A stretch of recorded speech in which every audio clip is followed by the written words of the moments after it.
What's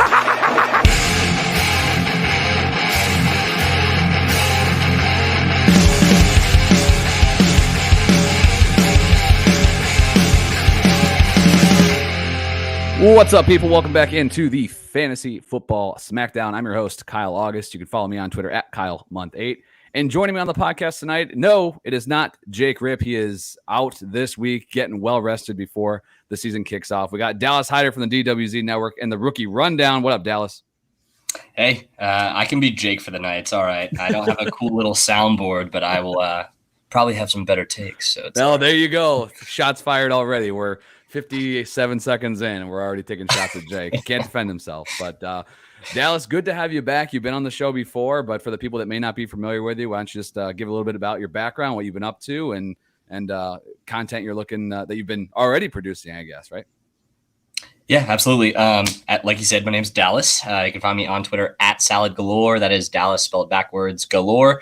I'm just the rookie guy for the DWZ Network here, guys. For anyone that still doesn't know, welcome, I guess, because I'm on a lot of things. But I produce a lot of rookie content. Over the summer, I did a lot of Oklahoma drills comparing prospect profiles of similar players. I've transitioned into the 2021 season-specific content now. I've been putting out my training camp analysis, both in our Patreon group chat as well as in episodes in general. For anyone listening now, my episode of the Rookie Rundown, due to a Colorado trip, will be releasing later on this week because I'm not a crazy person that wanted to record at roughly 11:30 p.m. when I got home last night. But it's okay. I'm glad to be here with you all, and I'm excited to talk about a really fun position, even though there's some duds in the league. Yeah, you drew the short straw. We're wrapping up the positional previews today. We're talking tight ends. We're doing 32 and 32, but we'll see. We might not need a minute we might not even need 10 seconds for a lot of these teams, to be honest. But this will put a bow on all of our positional previews from this month. If you missed any of them, if you have drafts coming up, go back, check them all out. We've been pretty, they're pretty fast paced, and you can buzz through those pretty quick. So if you haven't had any drafts yet, definitely go check those out. And be sure to, of course, always subscribe wherever you're listening to this for the Warzone feed. You're going to have obviously the Warzone and the Smackdown, but the Rookie Rundown's been great. I know I've benefited from it a lot. Hell, Dallas, you even threw out an IDP episode like a week or two ago. I was like, I'm on it, right? And Gibril Cox got some love. I was literally going to say, if you haven't picked up Gibril Cox by now, I swear, man. Oh, dude, he's almost unattainable now. I did trade for him in one league. I'm in two IDP leagues that are like super deep. And I did grab. I had the Denver linebacker you mentioned. I picked him up. He was out there in one league, and then I knew I didn't have Cox in any league, but I know the Dallas Cowboys situation. Like Gibril Cox is going to be a starter in 2022. Dude, Smith has looked so bad in his reps in this preseason. He looks so slow, and I'm just like, oh no, your knee. Don't be girly. It's bad. I mean, and obviously this is like, if you're not a Cowboys fan, you probably don't know, but I mean, it's that Jalen gets all the pub. LVE was a first round pick, but I mean, those guys are running with the twos right now. And Gibril Cox, a rookie mid-round pick, has been killing it. And Dallas told you about him weeks ago before he got hot. And I traded for him successfully in one, tried in the other, no dice. By now they have he got back to me like just over the weekend. He's like, nah, I don't think I'm moving him. Like, yeah, exactly. Yeah. It's like, I watched his snaps, realized he's led the team in tackles 2 weeks in a row. I'm probably not going to do it. Yeah, he's been fire. So that's the type of content you can look forward to on the Rookie Rundown. I know I've really appreciated tuning in every week, so you guys should definitely check it out as well. Like I said, we're going to be talking tight ends. We're going to dive into that in just a second.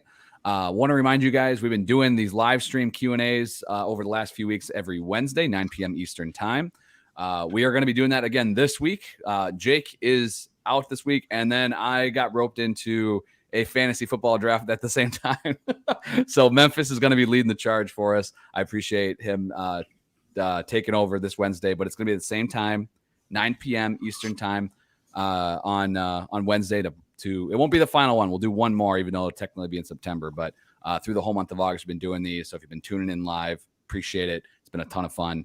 And I'm disappointed I'll have to miss this one, but you guys have been awesome. And I look forward to doing 2 shows a week through the entire season, getting you guys set for waivers and start sits and all those. So Without any further ado, let's dive into the tight end position here. I'm going to pull up the timer. I would also like to say that I have lowered the timer volume, so hopefully you guys can benefit from that. I apologize for last week.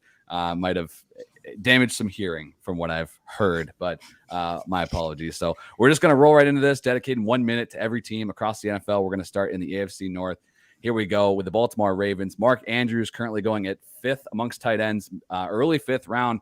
Dallas, what's your thoughts on Andrews there? Because he's obviously behind the elite tier of tight ends with those big three, and then smack dab in the middle of what seems to be this next little cluster of three. So what's your thoughts on Andrews for 2021? Yeah, his story has been the same every year. He's an extreme touchdown dependent upside play. He's pretty much my definition in the tight end realm of what a TD dependent player looks like. Anyone who has rostered him the last 2 years specifically has realized you've had the boom games and the bust games, and that's pretty much all that you're going to get from Mark Andrews. He is, in my opinion, one of the most overpriced players at the position that you would have to take in startups or pretty much trade for his overall production being one of the least consistent. So that's just my take. Yeah, I'm with you. In PPR, he's definitely 6th, like probably far and away 6th, but even this is half PPR ADP. I would definitely take Hawkinson and Pitts over him. And like I said, he's going in the middle right now. So Mark Andrews, mid round 6, pretty rich. We'll move to Cincinnati. I don't know that we'll need the whole 60 seconds for this. If you're in a deeper league and you need to know, Tyler Kroft is no longer in Cincinnati. You got CJ Uzomah, who's flashed at times, but has never really put consistent production together. Dallas, is there anything that anyone should be worrying about with Uzomah in Cincinnati? Or No, not really. In my opinion, he's another touchdown upside guy with the slot role all but locked up with Tyler Boyd, pretty much as an every down player. It's not a position I'm really looking for. There was some preseason / offseason hype saying that he was going to get 50 or 60 catches this season, but I just don't see that happening with Drew Sample. Drew Sample filled in extremely well last year for Uzomah when he went down, and there's just not a lot about either player that I'm liking in that committee. Yeah, I'm with you there. The wide receivers should be getting fed in that offense. All right, we'll move on. We'll jump to the Cleveland Browns. You have Austin Hooper, who just got the bag last year. You still have David Njoku in town, but even Hooper right now, he's ranked 24th amongst ADPs, pretty much going undrafted in most leagues. There's a lot of positive reports about him coming out of camp as well. What's your thoughts on Hooper? Is this a guy that we should be taking in the late rounds to fill our tight end spot? For me, last year I would have said yes, but after having him rostered in multiple leagues as my tight end, I'm going to most likely say no this year. I know the injury happened, guys, but when Njoku, Hooper, and Bryant were all healthy, you didn't want any of the three. And I don't see that changing with the love for 12 personnel that Stefanski has. I just don't think it's feasible that anyone's going to be, breaking out of this little cluster of three. Yeah, agreed. They've been eating into each other last year. I think that'll continue. The schedule to start the season is pretty nice. 2 games at Kansas City. They're going to have to throw a ton. And then Houston at home in week 2. So maybe a streamer, but he's going outside the top 20 in ADP. He's outside the top 20 in my rankings as well. Moving on to the Pittsburgh Steelers, Eric Ebron, the corpse, 27th in ADP, pretty much going undrafted. Saw some touchdowns from him last year. But the more interesting guy might be the tight end 2 right now in ADP, but he might be the tight end 1. Dallas, this is your specialty. I'll just kick it to you, man.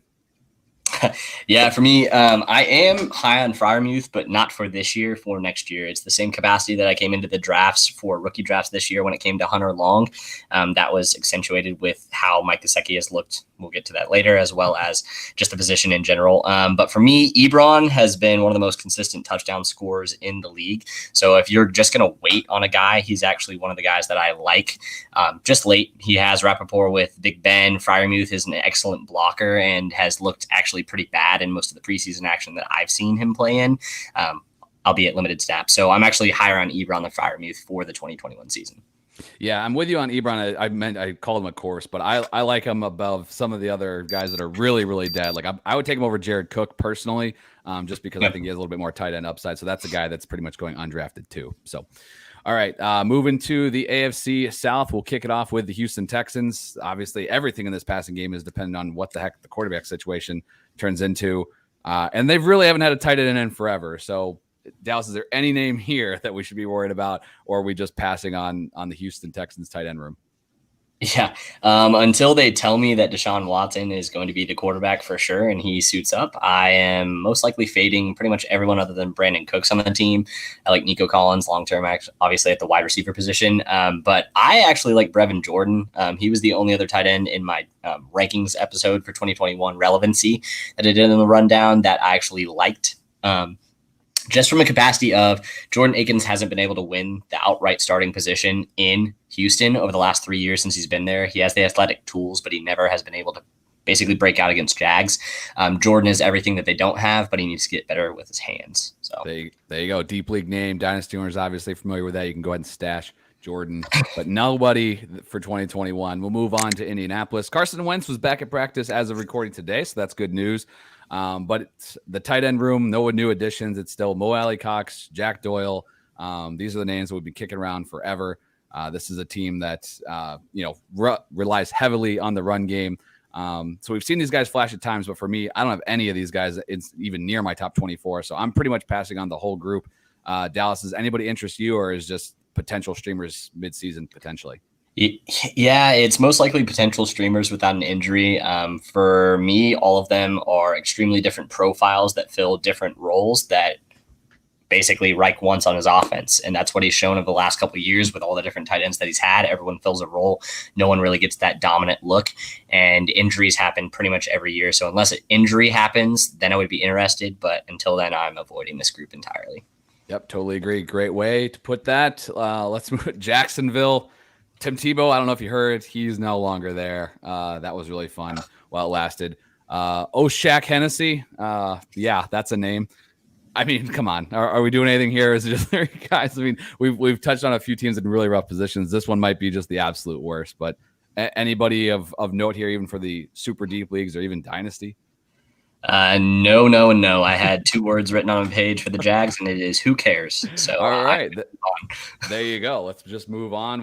We'll wrap up the AFC South with the Tennessee Titans. Anthony Ferchsher, this dude was hot as hell the minute that they decided, or before I guess they decided to acquire Julio Jones, and then since then he's just been going further and further down ADP. He's right now outside the top 20, pretty much undrafted. It's a Tennessee Titans team that does open up against Arizona and then at Seattle. So I like the streaming aspect potentially, especially with Julio dealing with an injury. But outside of that, that's pretty much it. I would only draft him to be a streamer. Does Ferchsher interest you? Do you think this is a guy that could step into, a top 12-ish role? For me, it's a no. Just from an athletic profile, he's not even close to what Jonnu Smith was. The thing that tantalized everyone basically was Jonnu Smith's athleticism in the role. It's one of the most efficient offenses in the league overall over the last 2 years, and there's an intermediate accurate QB, which sounds nice, but there would have to be a massive hike up in the total targets just involved in the overall offense, the pass attempts, in order for me to be interested in anything other than a streamer. So. Agreed. Yeah, for me, he's in that Ebron tier, and the only reason he's even there probably is just because of the injury and then that early season schedule. So yeah, that wraps up the AFC South. Moving on to the AFC East, the Buffalo Bills. Dawson Knox, this is a guy that we've heard about for many years, but hasn't put up a lot of production. And then Jacob Hollister reunited with Josh Allen. Let's go. Got some Cowboy action there now in Buffalo, but this is an offense that hasn't really produced a fancy tight end in quite some time. Either of those names interest you? Not really. Knox, for the tight end position in general in Buffalo, the target opportunity is there. But Dawson Knox's hands are terrible. It doesn't look like he's improved it much in the preseason action that we've seen him in. And Jacob Hollister is just as equally athletic as Dawson Knox. He's better at route running, and his hands have been pretty impeccable. His issue has been injuries, basically. It's hard for me to basically accept a breakout from either of the players, but I actually like it better if, for some reason, Knox were to not be able to play games and Hollister was in there, at least for the overall offense. Yep, there's a situation where just maybe 2 guys, one, if there's just one, maybe more interesting, so just have to monitor that for a potential injury, but not really on your redraft radars. All right, this is the one I definitely want to talk about. Mike Kasichi, tight end 13 right now in ADP, going in the early 10th round. This is a guy that is in a contract year. You've talked about on your shows about rookie Hunter Long coming into town, but for right now, Kasichi still seems to be the guy. But is this a guy that you're considering to put on your redraft rosters? Yeah, for me, the issue is price. With him going as tight end 13, I'm not any more confident in him than I am with either of the two other guys left in this division from the same team, the Pats tight ends. And that concerns me when I'm paying up for the 13th overall tight end. I like his opportunity in the offense in general. He was the main target going down the stretch before his shoulder injury at the end of last season when it came to Tua. Outside of the outside targets that are there, taking away all the inside pressure away from the offensive targets, I think that the tight end position could be very favorable. It's a crowded offense, but I actually kind of like his opportunity for this year a little bit. Yeah, the price is a little bit hard to swallow, but we saw him come on at the end of last season for sure. I think as we move into New England here, I'd like to see Kasichi maybe round 11 or 12, because when you look at the Pats tight ends being taken in the middle of round 13, tight ends 15, 16 off the board, these are two guys that disappointed us in free agency by going to get their money from the same exact team. I would have loved if these two were on separate teams. We've seen them put up some solid fantasy production. For me, my favorite is Jonnu Smith of the group. I just like the fact that he's just crazy athletic. They paid him more money. Usually that talks as well. So while I like Hunter Henry, and I think these two guys could be the top two receiving options on this team, if I had to pick one, it's Jonnu Smith. For me, he comes in at tight end 13. Henry is just around 15th in my ranking. So where does this tight end room break out for you, Dallas? Yeah, I'm the exact same. I have them 14-15 for this year, back to back. I as well am ahead on Jonnu, just from the athletic standpoint. Both of them, their entire career, have been basically built on their pedestals based off of touchdown production, and that's honestly what's going to have to save either one of them or potentially both of them in this offense this year. If there's an injury, I like it because you could potentially have a Greg Olsen with Cam Newton again here in the Patriots offense, but it's looking more like Mark Andrews' rookie year when him and Hayden Hurst both came in and just split any production that was there. Oh, geez, that was not fun.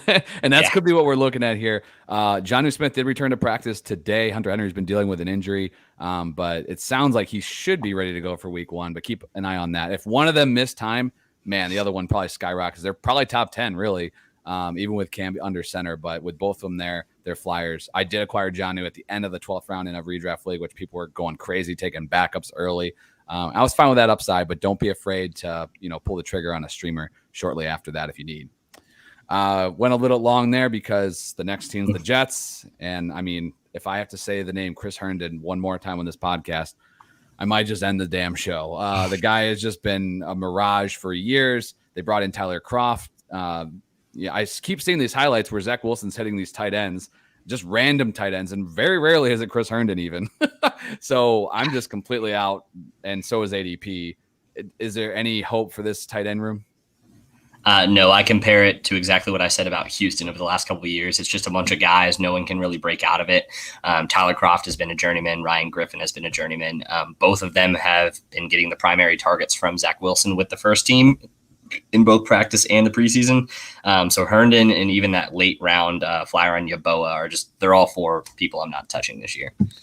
Yeah, I think that's enough said for the Jets. Let's move on. We're going to the West. Noah Fant. I joked around early in the offseason that the biggest bust at tight end was going to be whoever was taking tight end 7. Well, that man has solidified himself. Noah Fant right now going mid-7th round. He's going 2 rounds after Hawkinson. So after that second set of 3, Fant is kind of settled in there. He's a round ahead of, tight ends 8 and 9. I don't mind it. I think obviously the upside is, as far as him as a player, the dude is freaking awesome. It's just the quarterback questions. That's the whole situation we've been dealing with all offseason with the wide receivers. So I like Fant as tight end 7 for sure. I just don't know if I'm taking him in the 7th round. But I do think he's kind of like the last guy. If I miss on Fant, then I'm just completely punting. What's your thoughts on Fant and his price? Yeah, I'm at the exact same point. If I'm not getting Fant, anyone after them, it does not matter because I probably prefer the guy that I know for a fact I prefer the guy that's ranked number 22 above the guy that's ranked number 10 currently. So I totally understand that in ADP. But for me, the thing with Fant is Drew Lock loves him, but he can't hit him. And that's the problem. He gets all the targets in the world, but he's not consistent with it. So until I see rapport with Teddy Bridgewater, I'm not overly excited for Fant's production this year.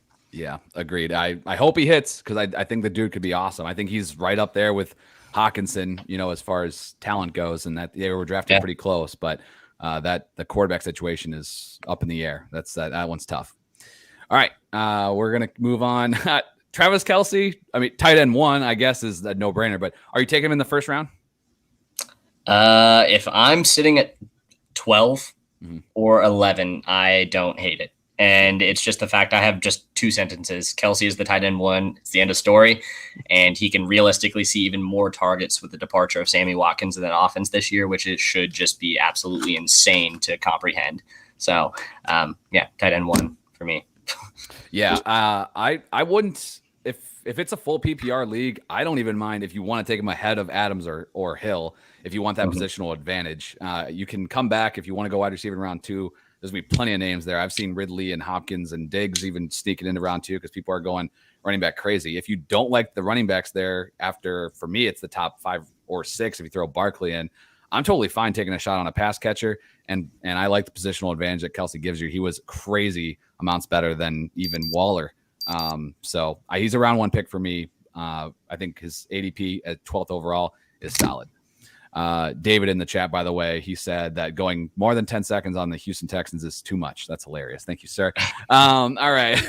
He's not wrong. The Chargers, they brought in the veteran, the chef himself, Jared Cook.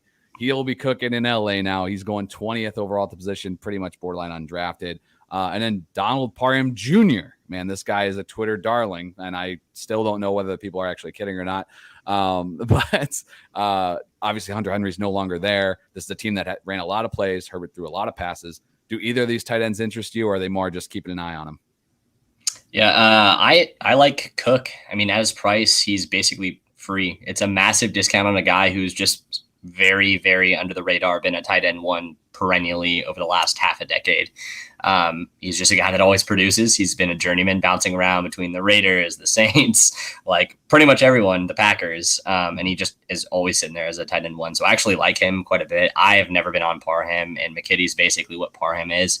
It's an extremely athletic tight end group. But I think the veteran consistency that you're going to get from Cook is going to make him a pretty fond target of Herbert, who likes to sling the ball. Yeah, and like you said, free. I mean, and if you don't want to mess around with some of these duos, he's a guy that should be getting the targets as far as the tight ends in that room. So exactly. I dig it. The price tag is awesome. Why not start your team off with that? They at Washington, Dallas, at Kansas City. So those are some games. The Washington one's tough. It's great defense, but Dallas week 2. I mean, come on. If anything else, just buy them for that. All right. Where I got all distracted. Now we're going to Vegas. Darren Waller. Tight end 2 off the board right now, actually, in ADP, going as the first pick of the 3rd round.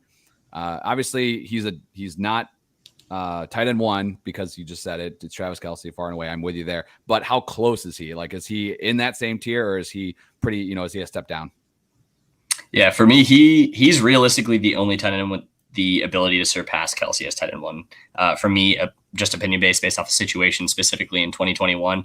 Not as high on Kittle as most, and I'll talk about that later when we get to him. But for me, I think it is going to be capped, and he is stuck at 2 just based off of the projected improvement of Bryan Edwards, Henry Ruggs, and the addition of John Brown. He's just realistically not going to see the same target share that he saw last year with an improved offense. So yeah. I think that I agreed. I don't have him in the same tier, but I kind of have him almost in a tier by himself, even though he's going 2 picks ahead of Kelsey and ADP. I think Waller is the tight end 2. And if I'm aiming for one in even late 2nd, early 3rd, it's definitely Waller. That's who I'm targeting. So I like that. We'll see if Derek Carr can keep the tight end streak going. He loves throwing to tight ends. All right. We're going to NFC. We're going to the Chicago Bears. Dallas, is your team. Rookie Cole Kmet, tight end 25 off the board. He is free. He doesn't even have a round in ADP, really. He is out there. So I'm just going to give you the floor. Tell us why we should be taking Cole Kmet. Yeah, the Bears are a target needy team, man, and it's bad. Outside of Robinson and Mooney, there's no one that has consistently put up production. Marquis Goodwin is looking like the number 3 option, and that just seems like they're just going to be chucking it downfield. Also under the radar move that no one ever talks about is the way that the offense has basically brought in the playmakers predicated on speed, which has never been Andy Dalton's strong suit, but has always been Justin Fields' long suit is the deep ball. So anyone thinking he's not going to get in this season, he definitely is. Honestly, if he can take over the touchdown end zone role, which he was doing towards the end of the season at like an 85% snap share overall on the team, I think it's a player that is going to be a huge breakout guy this year. And at the tight end position, he is who I'm targeting. I love it. If you completely if everyone starts doubling up and you're just sitting there with left, I mean, he will be free. He's going to tight end 22 right now, and I realistically see him as a tight end 1 this year. So that's all. And Jimmy Graham, I think overall, as far as total points, was technically inside the top 12. So I mean, which is freaking insane. But just let's not forget that. I think Kmet has the opportunity. I like it. I started the timer, but before we get to Hawkinson, would you be okay if Kmet was just your only tight end to start the season? Honestly, yeah, because if I'm not going to have the top 6 to 7 guys like we talked about, I don't really care who the starter is because I'm going to be playing the streaming game. We do have a horrible schedule. So for Kmet, I would hold on to him through week 4. You'll then see him against 2 great defenses and 2 bad defenses. If you're not impressed at any point over that stretch, I would drop him and just pick up another streamer. There you go. All right. We'll go to Detroit. Tj Hogginson, he's tight end 6 off the board, going just a few picks behind Mark Andrews, middle around 5. I have Hogginson as tight end 4. I know Pitts is a freak, but for redraft, I just feel really a lot more comfortable with a guy that's been around. He's in an offense that's going to have to throw the ball a ton, and he is by far the most talented pass catcher on that team. So I have him as my tight end 4, and I'm totally fine with him in round 5. I mentioned earlier, it's Fant or bust kind of after that. But for me, it's like if I'm not getting Kelsey or Waller, if I get Hawkinson in round 5, if I like my first 4 picks, I'm good with it. What's your thoughts on Hawkinson for the season? Yeah, we're pretty lockstep right now with the podcast. So sorry, guys, not going to hear a lot of fighting. For me, the first note I have is it's really hard to fight any argument against the situation that he's going into. If Tyler Higbee was able to explode with Goff is the only reason you wouldn't be taking Hawkinson as the tight end 4, behind the top 3. And realistically, you can't just argue that the quarterback's bad, so I don't like him because we've seen production from Goff in a different offense. And realistically, he's going to be the short target that he's going to like the most. Let's see it, man. Come on, Hawk. Get your way into that top 3. Let's make it a big 4. Robert Tonyan. This guy was a touchdown machine last year, burst onto the scene. People loved this guy because you picked him up for free, but this year you got to pay up just a bit. Tight end 10 off the board, going early round 9. I think we kind of know who he is. He's in an offense that, if the touchdowns remain the same, he's going to be set because he's a touchdown monster. But if the touchdowns go down, which I think they will, then I'd be a little bit concerned. So for me, that price tag is just a little bit too high, kind of similar to Kasichi I talked about on the QB show. I think Rodgers takes a step back as far as the touchdowns go. What's your thoughts there, Dallas, on Tonyan? Yeah, for me, he had the most prolific touchdown percentage based off of catches out of any tight end in NFL history last year. He literally caught a tight end once every 4.5 receptions. It's efficiency that is not realistic for anyone. I don't care what tight end you are, and it's been proven year in, year out. He's the biggest boom bust tight end at his current price of tight end 10. I don't want him, and I'm much more comfortable with my guy Kmet than Tonyan. And no, that's not just Packers hating for anyone out there thinking it is. Yeah, that price tag is really, really, really tough. I mean, and just Cliff Notes version of the Rodgers from the story from the quarterback show. Rodgers put up 48 touchdowns last year. And his pass attempts were not that much different than the previous 2 seasons, which he was right around 25. I think he'll dip down to closer to 30, and they got to come from somewhere. And I think Tanyan's going to be kind of the unrecipient of those. So no thanks on Tonyan in round 9. No, thank you. All right, we're going to wrap up the NFC North with Irv Smith Jr. Finally, Kyle Rudolph has exited Minnesota, and Irv Smith, surprisingly, his ADP, while went up just a bit, he's going as tight end 14, end of the 11th round. I like that price tag. Take the shot on the guy that we saw some nice touchdown numbers from him last year, but haven't seen the volume yet. Where do you stand on Irv Smith? I have him a little bit lower. I have him at 18. He's behind the New England tight ends just based off of upside. Just realistically based off of the receiver room. We saw an extremely different offense in Minnesota last year than what we've seen underneath Zimmer over the last half a decade, basically. I see the defense basically increasing the running production that you're getting from that team. And it's not like they were already outpassing everyone in the world last year with Kirk Cousins. So the efficiency would have to basically skyrocket and the targets would have to up quite a bit in order for me to really be interested in him. But he's in that same kind of streaming tier behind those New England tight ends for me, where I don't really care who you pick. Cool, it's your guy. Stick with it. Kudos to you if you hit. Yeah. Yeah, that's definitely the concern. Low volume passing offense in the past. But hopefully we'll get to see at least something, even if it's not uber fancy production. This is a guy we've been waiting on for a very long time. a guy that we won't have to wait on for any time period is Kyle Pitts. He's getting thrown right into it. He was a top 5 pick for the Atlanta Falcons. He's going 4th overall at the tight end position, end of round 4. Hayden Hurst is still in town, but obviously we know that Pitts was taken there for a reason, and there's just rave reviews of him already right out of the gate. So this is another rook. Dallas, I'll kick it to you. What's the instant impact in 2021 that Kyle Pitts can bring? Yeah, so realistically, he could and probably will be the 2nd or 3rd most targeted tight end in the entire landscape basically this year.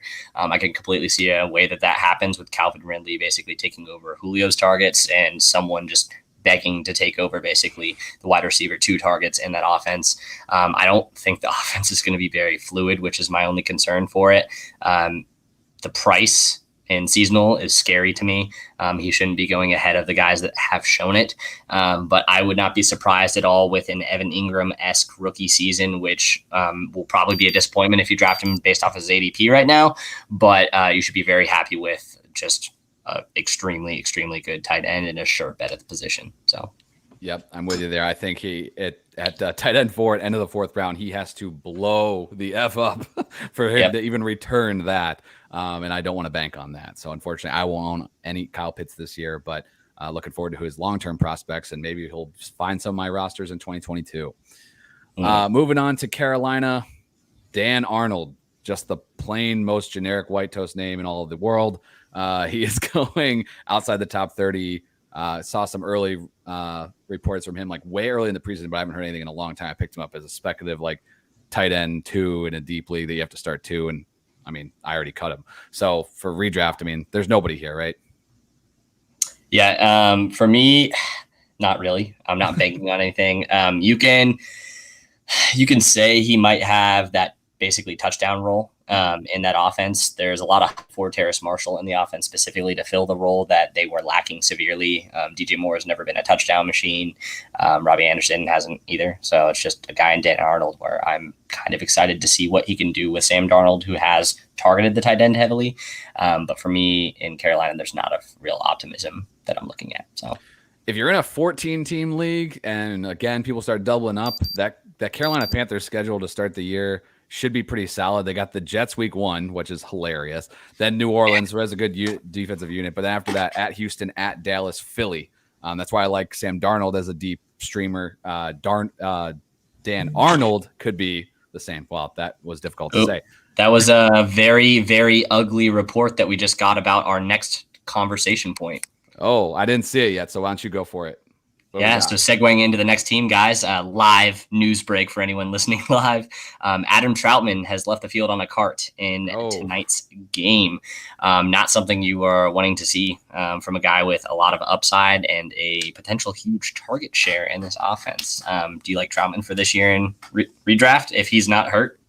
Oh, man, I liked the price tag where he was going like 15th round, borderline undrafted. He was getting like super hyped. I was afraid you're going to have to take this guy like in that Irv Smith range, like 11, 12, and then it just never really materialized. So, but obviously a lot depends on his status. If Jameis was the quarterback, I would definitely take the shot. So you need, if Jameis is the QB and if he's not hurt, so monitor that situation. If those 2 things come to fruition, then I'm okay starting him as a streamer to start the year because they can get him for free. But unfortunately, he's missed out on a lot of snaps, too, even before this injury. So, unfortunately, this might not be the year for him out of the gate like we were hoping. Coming in clutch with that update, I didn't even see that yet. It literally popped up after you said it. You beat Sleeper to the punch on my phone, which is pretty awesome. Defending champs, Tampa Bay Bucks, old Gronk, 10th round, early 10th, tight end 12 off the board. I've heard some OJ Howard hype too, which is interesting. I mean, there are so many mouths to feed there. I don't know how they can add anybody else to the mix, but does Tampa Bay interest you? They start the week 1 with Dallas, so there you go. But any of these Bucks tight ends on your rosters this year? Not when they're all healthy. It's another one of those weird amalgamation rooms I don't really like. I realistically could see an upside in Gronk's blocking, but he's still going to be used in the red zone. So unless he's hurt, there's no one that I'm really banking on. If that injury does come to fruition, I like Howard quite a bit, actually. He's the guy that could probably come out of nowhere the most this year based off of his target and rapport with Brady before his injury last year. Granted, he is coming off an Achilles, so that athleticism is something that we want to watch because that's what he predicates his game on. But if he's healthy and he comes out of nowhere and beats Gronk, I won't be that shocked. I don't want any of them in redraft, though. Yeah, that the price tag of like a lot of these guys after like you talked about, the price tag is just not intriguing to me at all. With Gronk, you might as well just wait 3+ rounds later and just grab one of the New England tight ends. I mean, you're dealing with the same thing here. So exactly, crowded room, crowded. All right, NFC East. We'll start with the Dallas Cowboys. Blake Jarwin got paid last year, played one game, done. He's returning from injury. Dalton Schultz showed up though. He was top 10 in the league as far as tight end targets. Performed really well for a guy that they were pretty much just trying to stash and keep away from teams. And now he was the tight end one for the Cowboys last year. But I'm just afraid it's going to be a little bit split. There should be plenty of targets to go around this offense, but I'm just not sure where they're going. I think Jarwin's more talented, but he's come back from the injury. They're both pretty much undrafted. Do either of these guys interest you, and who's your favorite? Honestly, I don't really like either one of them. I actually like Schultz. He was extremely consistent when he filled in last year. I've never actually been on any of the Jarwin hype trains, one of like the, 6 or 7 that have happened over the last couple of years as he has proceeded to not break out every year. But for me, I don't really want either one of them. I'm avoiding them just based off of, although there will be targets, you can assume there's going to be an increased target for the other skill positions, specifically with a healthy Amari, Gallup, and CeeDee Lamb. So I don't want either, but I like Schultz long term. Yeah, I agree. I don't want him for redraft this year, and then you're going to see 100 targets to the running backs on top of that. I mean, so it's and the tight ends being split. No dice. Might just be one of those situations where you wait for an injury, but obviously don't like banking on any of that. Moving on to the Giants, Evan Ingram. He's coming in at tight end 18, beginning of the 14th round. That's really late for a guy that, while his end of the season numbers weren't spectacular, it's because he only had one freaking touchdown. But he's still in the Giants, and Daniel Jones is still there, and Jason Garrett's still clapping. Are you buying into Evan Ingram? As this could be his final year with the Giants. Are you buying into him for 2021? Dude, at his price, yes. yes, over and over. I can't stress this enough. He's averaged 90 targets a year over his career, which is absurd for a tight end in general that is not Travis Kelsey and or George Kittle when healthy. I guess Darren Waller too. But he's missed 14 games in that same span, and he's still averaged 90 games across his career. In his 2 healthy seasons, he saw over 110 in both seasons. Health and touchdown are basically all that you need in order for him to basically crawl into that top 3. And he's going to see the targets. He's still the second best target on the team right now in my eyes. I'm not a Kadarius Toney guy. So for me, I'm buying him at a late tight end 2 price all day, every day. Totally agree. I was bashing him with Jake. He was on the Evan Ingram train. I wasn't, but that was, and then I looked at his ADP. I'm like, holy crap, I'm an Evan Ingram guy. 109 targets last year. 109 targets last year, ranked 4th, just one less than Logan Thomas, and the dude is just being completely forgotten. If he had 4 touchdowns last year, he'd be drafted in the first 12 rounds. But because he had 1 and people would forget and his points sucked, I mean, come on, let's go. And Galladay's injured. These guys can't find the field. Let's go. I'm totally in on Ingram, which makes me sick, but whatever. Yeah. All right. Crowded tight end room number 76. We got the Philadelphia Eagles, Dallas Goddard, tight end 8 in ADP, mid-round 8. Zach Ertz, who wasn't even the top 2 tight end on his own team last year. He's going 17th overall at tight end, end of the 13th round. These guys have been splitting a lot of the snaps in the preseason games. Do you trust Goddard? I mean, I think that's really what it comes down to when you're talking mid-8th. Absolutely not. He's in the same realm as Jarwin for me. Production that we're all hoping has been nothing but projection over the first couple of years. He's never capped 500 yards receiving in a season, and he's still in the split tight end room that we all swore was not going to be split going into the offseason.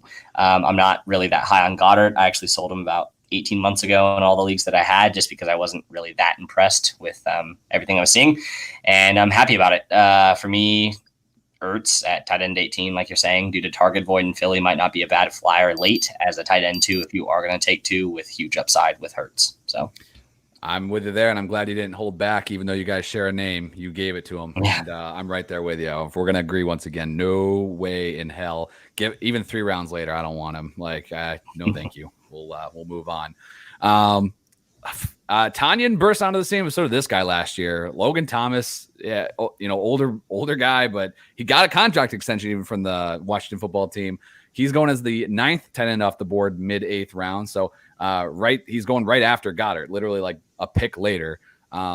This is a guy that has a new quarterback this season, but was third in the league in targets last year. Again, 110, just one more than Evan Ingram. But had a great season last year. You got to pay for him a bit this season. I mean, we've kind of talked about this group a bit, but where does Thomas land for you? For me, Thomas kind of came out of nowhere in the same vein that we saw Gary Barnidge do it when he broke out with the Browns. Throwback 2012, if anyone wants to come at me at that one. But it was due to the dearth of weapons that was on the team last year. That's the reason for the huge target uptick in his entire career last year. Don't get me wrong, he's talented. He's an athletic freak. That's why he didn't make it at quarterback and he was able to make it at tight end. But with Fitzpatrick at the helm, I don't see anything but consistent deep shots that I can bank on. I don't think the offense is going to be extremely efficient, and I don't see the same high tight end four that we saw last year. So, yep. Agreed. This team, this is a team that brought in more weapons for Ryan Fitzpatrick than they ever did for Dwayne Haskins. So that tells you about the organization. But price tag's just too high for me. I'm with you there. I'd like him better than Goddard. I guess if you're staring at that decision and you want to make one, I would take Logan Thomas there. But other than that, you can wait. Arizona, drop some Cardinals tight end knowledge on me. So it's Max with a double X Williams. He's the only true guy with basically any type of regular season snaps and receptions that are currently on the team. He's a great athlete, and we'll get to him, but he has over the last couple of years been the second greatest leading league blocker at the tight end position that he was usurped by Adam Troutman last year at. But there's no reasonable target share that you're going to get with these short targets with the bringing in of a guy like Rondell Moore, as well as the securing of the backfield of pass catchers in James Conner, who's extremely consistent out of the backfield for routes, as well as Chase Edmonds. So it's a forgettable position on a team that's not really great at the tight end position ever. There you go. Everything you needed to know about the Arizona Cardinals tight end position in 90 seconds. Appreciate you, man. Yep. All right. Let's move to back to LA. We're going to the Rams this time. Tyler Higbee, he's going as tight end 11 off the board, end of round 9. Gerald Everett's not in town anymore. So now we're looking at hopefully a solo act. You got Matthew Stafford under center. Just for reference here too, he's going as tight end 11, but he's going almost a round and a half later than Dallas Goedert and Logan Thomas. Is this price tag, is this start to be intriguing for you? He's even going a couple of spots ahead of Gronk. So what's your thoughts on Higbee for 2021? Yeah, I mean, at 11, I'm okay with it.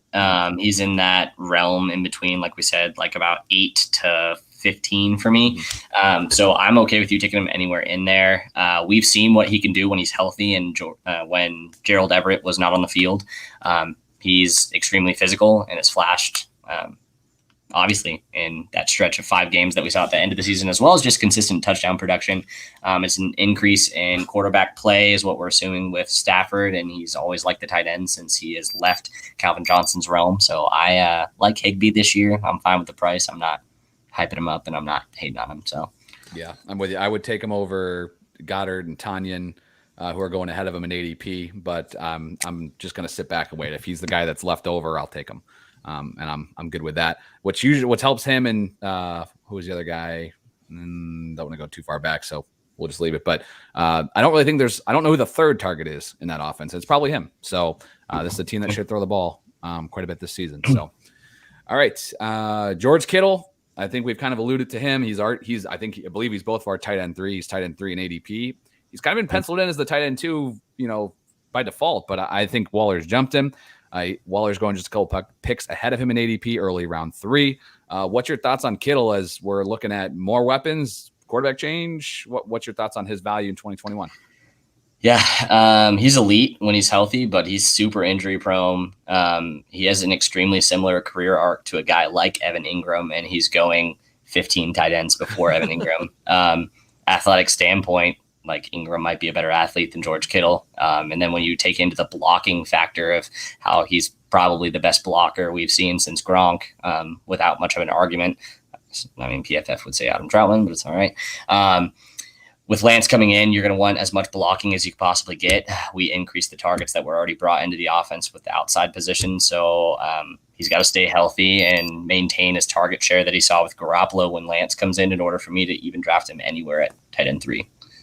Yeah, for me, the reason to draft Kittle is he's the last guy. I think for me, most of the time, it's kind of one of those top 3 or just forget it. Yeah. So I'm okay with him in round 3 if you need, but you really have to be like, you really have to make an effort. Like, okay, I don't want to be out to lunch on tight end. So I'm fine with him there, but I just think he is pretty clearly the third guy. I don't think he's, he's not going to see the targets that Waller will, or Kittle. So we're put a bow on this thing. Last but not least, Memphis favorite. We're heading to Seattle. Jared Everett has finally freed himself from the Rams. The former second-round pick is going pretty much undrafted, tight end 21. And this is a guy in an offense that's used. There's been tight ends at times, but it seems to be a roulette wheel of different guys over the years. So hopefully they can remain consistent. But is Everett somebody that interests you as a late-round flyer? He is. He's a physical freak. He's arguably up there with the greats when it comes to his physical metrics and what he's able to do with when he has the ball in his hands. But for me, he's fast the opportunity, but he can't stay healthy, similar to a lot of guys that we've talked about over the last 2 divisions specifically. And he's going to be the third option on the team. We have no idea what the offense is really going to look like.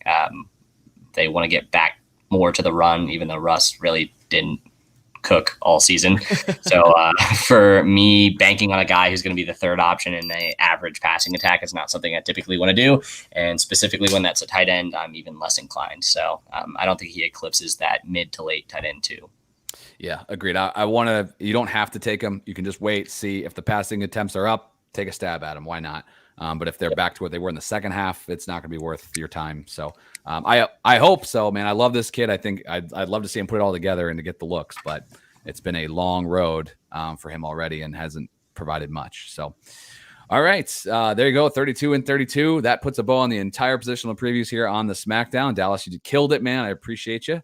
So thanks for jumping in. Yep. We're going to be wrapping up this show with a few categories like we have been on the last few shows. Before we dive into that, just another reminder, live stream this upcoming Wednesday night, 9 p.m. Eastern time. So August 25th, Memphis is going to be hosting the show.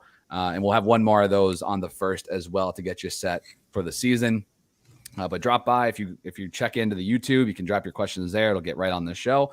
It's been a lot of fun. So go give Memphis some crap. He's hosting. He has to put up with you guys this week. All right. We got 4 questions here. The first one being, and some of the stuff we covered, but gives us a little bit more chance to go a little bit more in depth. There might be some overlap, but that's all good. So first question here, a tight end that is currently inside the top 12 of Fantasy Pros ADP that you are avoiding. I'll defer to you, man. For me, it's Goddard at the price. Tight end 8 is too rich for a guy who, although has consistently been a tight end 1, has been on the same par as a guy like Jared Cook, who's going nearly 12 tight ends after him. So for me, I'm avoiding Goddard at all costs, especially with Ertz there. I just can't get on board. Yeah, that was my pick as well. I think it's pretty clearly Goddard. Like I said about 7th round, I usually not taking tight ends early, but I'm okay with him there if you want, because I think he's literally the point of no return. I literally have a tier that says point of no return and just has him by himself in my ranks that I use this weekend. I don't want any of these guys that are going anywhere from that 8 to 10 range, especially. If I had to give a bonus one, for me, it'd be Tonyan. He's going early round 9. He's a touchdown dependent, the most touchdown dependent tight end. And I'm just not banking on 45 plus touchdown pace from Aaron Rodgers again. So, and Randall Cobb's got to get at least a dozen of those. So There you go. So there's some guys that we're not taking there inside the top 12, and we've talked about waiting and some guys we want to target late. So let's highlight these guys now. Let's flip the script. Tight end outside the top 12. So outside the top 12 in ADP that you're targeting. Dallas, who are you looking at? Yeah, I feel like we're going to have the same person again. So I'll just go ahead and say it's Evan Ingram. Based off the price, based off of where you can get him, I just don't see how you can't take him as a back-end tight end 2 when we've seen top 5 tight end from him. Price is deflated enough. I'm fine with it. You can trade for him basically for nothing, which is crazy to think about in most drafts, specifically in one quarterback non-premium tight end ones. So for me, it's Evan Ingram as a target to easily, if healthy, finish in the top 12. Yeah, I definitely love Ingram. The price tag is awesome. We talked about how much he's been gets as far as production wise and opportunity. And it's funny to make fun of his drops and everything, but when he was going top 10, yeah, that's he's not going to give you the production or the upside potentially, but he was capable of returning that value. Now he's going outside the top 15. That's ridiculous. So my tight end that I actually had was Irv Smith. I like banking on the upside. Let's see. I think he's the third target. That was the guy I was thinking about. He's clearly the third best option in this offense. I don't really think there's anything behind him as far as the wide receivers behind Jefferson and Thielen. So I like what I saw out of him in spurts. He's not a great blocker, so he's not on the field as much as you would like to see, but maybe he makes that step. But there are some things that could go against him, so I totally get why he's not inside the top 12. But I'm okay taking him if he's sitting there around 12, 13, which he's about at in ADP. I've also even paired him with Ingram in a few leagues because I think Smith isn't really a huge volume guy. It hasn't been, so hopefully that does turn around. But if it doesn't, Evan Ingram has been that guy. So I've actually had a few leagues where I've even paired them together, and that I'll just start my season with that. The other reason I love Irv Smith and taking him there is his early season schedule is freaking awesome. At Cincinnati, at Arizona, then Seattle, Cleveland, tough defense, but then Detroit and Carolina. You're going to know pretty damn quick if you can use Irv Smith because that stretch is awesome. So some pretty poor defenses there. So I like Irv Smith as far as outside the top 12, somebody I'm targeting right now going at the end of round 11. So you might be willing to sneak him a little bit later. All right. I mentioned Irv Smith, but let's just dive into the streamers because Irv Smith has a great start to the season. Who are some of your favorite streaming tight ends to start 2021 out with? For me, it's definitely gonna be Cook. I know we kind of disagree on him, but he's got a decent schedule to start off the season, at least when it comes to the linebacker coverage that he's going to see. I think honestly, Herbert's going to lean on him quite a bit more than his ADP is saying so, and like we said, it's pretty much free, so you can stream him with little risk, I think. Yeah, I do like it. As far as just to start off with a streamer, he is free, so he's definitely falls into that category for sure. Another couple guys that are going for free that I think could get off to good starts is, and I mentioned him in there, but Hooper at Kansas City and Houston the first 2 weeks. I think long term it is a situation you probably want to avoid, but they're going to have to keep up with Kansas City, and so week 1 that's going to be. They're going to have to throw the ball whether they want to or not. And then, week 2 against Houston, that's just the worst defense. I'll take almost any tight end every week against the Texans and hope they get one of those 5 first half touchdowns. And then the other guy that's just, again, never caught up as far as some of the hype that we thought he might get is Ferchsher. He's going Arizona, Seattle first 2 weeks. If Julio Jones isn't 100%, which he hasn't been practicing, A.J. Brown's been nicked up, but he should be good to go. But if Jones isn't there, Ferchsher might see some more looks than he might get later on. He has Indy week 3, but then the Jets week 4. So you could ride him for, the first month of the season. But again, these guys are just going undrafted. So when you're looking at the tight end position late in your drafts, like there's no point to take a guy that as soon as the draft's over and you're looking at your lineup and he's like, oh, well, shit, his week 1 matchup sucks. Guess what you're doing? You're going to get one of these other guys. So, like, if you're waiting that long, you really, really, really need to be considering the schedule.